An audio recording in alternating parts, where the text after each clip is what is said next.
Call us, email us, tweet, or Facebook us to join the conversation. We want to hear from you. Well, welcome back to Context. It's been a year since the Egyptian Revolution, and we want to hear what it's been like for both Muslim and Christian Egyptians. Ghada Melek is an Egyptian who immigrated to Canada 20 years ago and is a Coptic activist. Muhamed Khatib is the director of the Muslim World League of Canada, an NGO with a mission of promoting Islamic teachings to Canadians. And Ghada, let's start with you. You say minorities in the country are extremely worried about the outcome of these elections. What are they fearing?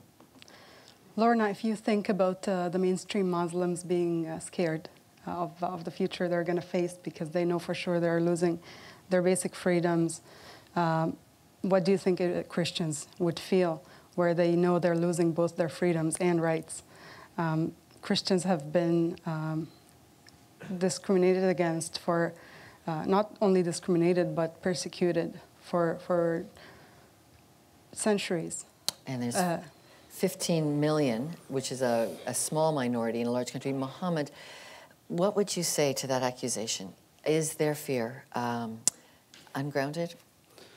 I think like we have to realize first that we are in Egypt, we are leaving the dictatorship era and entering democracy. Democracy will provide every human being, every citizen in Egypt, his rights, and he will know his obligations and his rights. So I'm very optimistic. But you know, the track record of the neighboring countries, whether you look wherever there is an Islamic majority government, is very poor. What can you assure us? We're not on the road to another Saudi Arabia, another Afghanistan, another Northern Sudan. Yeah, because now we have democracy in Egypt. We don't have democracy in Saudi Arabia. Okay. So democracy will protect these rights and adjust itself.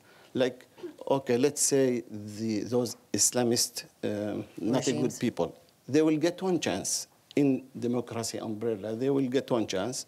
And people will realize that they are not good enough, then they will not vote for them again. Ghada, is that the work of democracy? Does that assure you? Lorna, I would say that during the dictatorship period, the Islamists were the heavy, hard hand that the dictators used to hurt and terrify the Christians. Now these people are going to be the boss. They're going to be the one with the you know, they're setting the rules. There's currently no constitution. They're going to set the constitution. They're not even looking into the rights and needs of different segments of society. Muhammad, I want to quote something the Islamists emphasized, and this came out during the election literature. We speak for God and His Prophet. What would they be saying on behalf of Allah? Actually, like some Muslims might seeking Islamic State. And that's maybe like they might think that they have authority from God to rule or something like this. That's not the case in Egypt. If you are talking about Egypt, this is not the case there. The Islamists in Egypt, they now accept the democracy. They declare that they will obey the rules of democracy, and they will practice their Islamic background or Islamic ideas through the parliament. There will be no like forcing in these ideas. And let me just bring an example to make it very clear. I think the future of Egypt may be close to Turkey, for example. Now we have really... Where there's a secular government, but which is Islamic. Yeah, kind of this. Yeah, like the background of the people who are ruling Turkey are Islamic, but they accept the ideas of democracy, the rules of democracy, and they implement it, and they are doing well. I wish for Egypt the same. You'd have to get rid of head veils. There'd have to be... Ghada, does that assure you that we could have like a Turkish model here, or are you fearing more the Algerian model? You do realize that the Muslim Brotherhood have evolved enough that they learn how to put the poison in the sugar pill, and that's how they know how to soothe society into accepting them in power. But they have a publicly declared agenda to Islamize society. How do you do that? It's mainly by when you deal with mature adults, you're basically going to try to scare them, or guilt them. That has been a public declaration that they hope to Islamicize their Egyptian society. How can you assure us that it will be a positive move for all rights? Like I believe in what people saying. They are saying they adopt the democracy, they will follow the rules. Give them chance, they will do that. And in the same, it's not only Egypt. I said Turkey, also Tunisia, for example.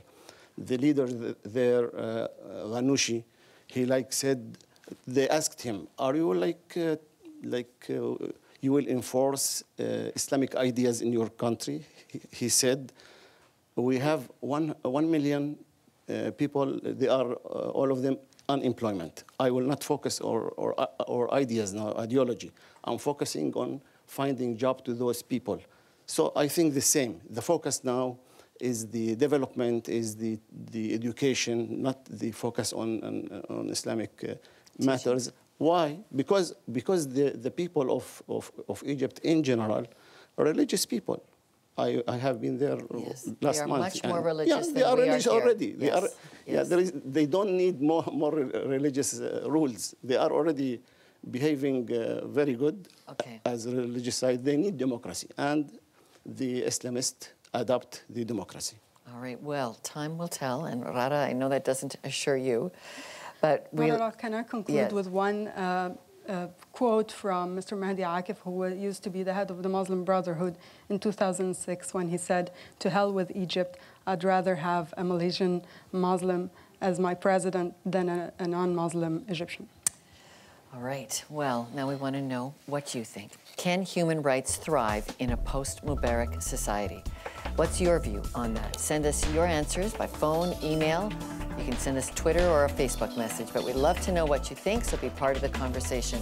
And our studio audience is taking a live vote. We'll have those results just after the break. And next, I'll bring my thoughts on Egypt's future for religious freedom.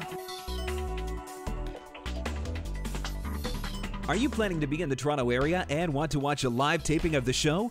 Lorna invites you to be her guest. Email tickets at contextwithlorna.com or call 416-599-9777 extension 33 for more information. Today's audience members will receive a complimentary book from the Faith Family Books and Gift Store. For your chance to get a free book, send us your feedback on today's show. Call our viewer feedback line, send us an email, or leave a video message. We're on Facebook and Twitter at Context TV. Well, before the break, I asked our studio audience, can human rights thrive in a post-Mubarak society? And here's how they voted. Well, we've got about a halfway split there. 48% say they are unsure, so at least that gives room for hope that we'd love to give it a great run to see that there could be a new day for human rights in Egypt. Well, we've talked a lot about religious tensions in the aftermath of the Egyptian vote, and what troubles me is that belief in God was never intended to be a cultural identity, let alone a divisive one. Culture cannot follow God. Only individuals can. Many decades ago, Egypt's Christians declined engaging in political power. Theirs was said to be a heavenly kingdom, something separate from political power. But now that religious freedom to believe that appears to be under threat, they're back on political ground. And when Canada recently opened its office for religious freedom, it heralded that international political policy has to lead on the issues for peace, and peace that promotes religious freedom is at the core of that. So we've left more on our website on this important issue, and that's my view, but what about yours?